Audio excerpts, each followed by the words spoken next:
Hey guys, it's Saturday.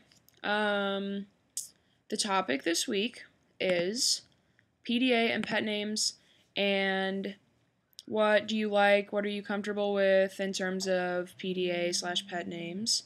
Um, pet names in the relationship that I'm in right now, we do we call each other babe a lot, and we're kind of famous for it.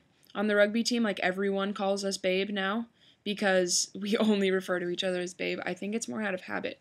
Um, but I didn't do that in my last relationship, so I'm pretty sure that it's her doing because she did do that in all of her past relationships. Like the only thing that she calls the person is babe, and that's how she is with me. So it's her fault. Um, but I was the first one to call her that because it was like sort of a joke, like at the beginning when we were texting and stuff. So, um, that's pretty much it though. Like we don't really have any cutesy pet names. Like we call each other beautiful sometimes, like morning beautiful or like stuff like that, you know. But not any like really like I don't know. I don't like cutesy pet names, so we don't have that. I don't know if she does either. I don't know. I think she would think it was weird coming from me. Um PDA, my thing with PDA is like it's not the I mean obviously to an extent it's not the PDA that bothers me. It's the like making someone else feel excluded. Like when I'm in a group of people, even if I'm with Chelsea, I don't want them to feel like it's the couple and then everybody else.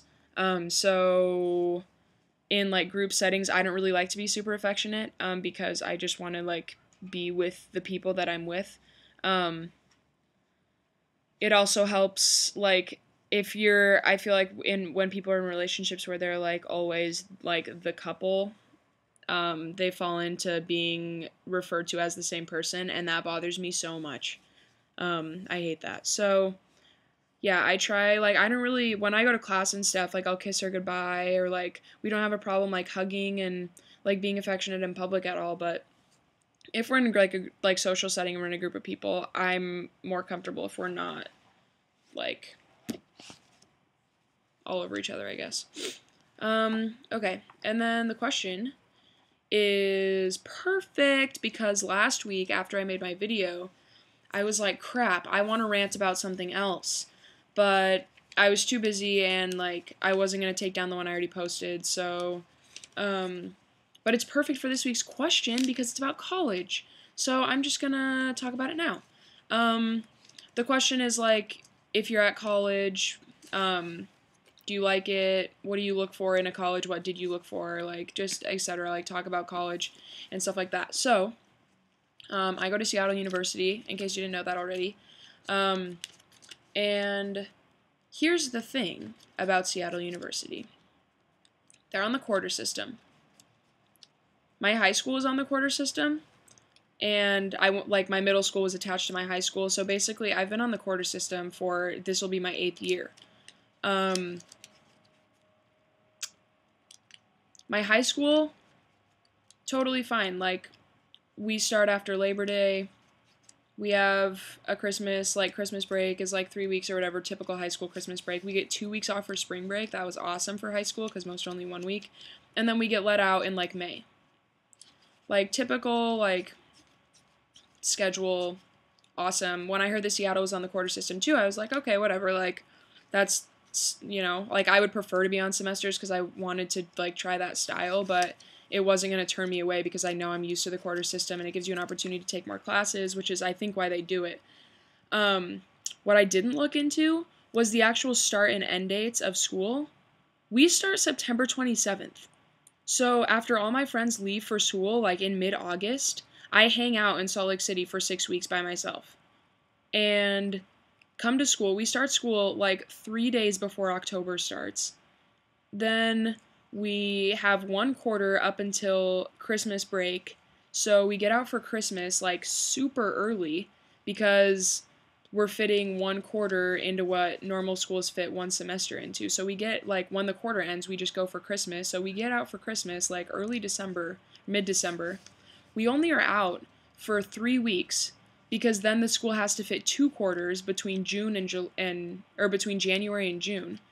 So they like backload the second half of the year. So we come back to school in like 2 days after New Year's. Meanwhile, all of my friends come home for all of January. So not only do I get gypped of snowboarding time, I have to go snowboarding alone when I'm home because no one's there because their schools are normal. So then after the 2 quarters are smashed in between January and June, we get let out in mid-June. My last final is on June 10th. I'm still in school. I have a 7-page paper due in 3 hours. My friends back home went camping last weekend. Like, oh my gosh. It's so frustrating. Like, I get let out like 2 weeks before 4th of July. Like, it's just so stupid. And then I get home and I have like a month and a half with my friends, and then they all leave.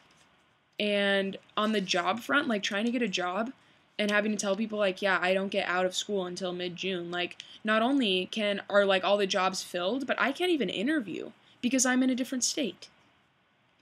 It's super frustrating and not well thought out. And Seattle U justifies it by like saying, well, you can take more classes, like it's part of their liberal education, whatever.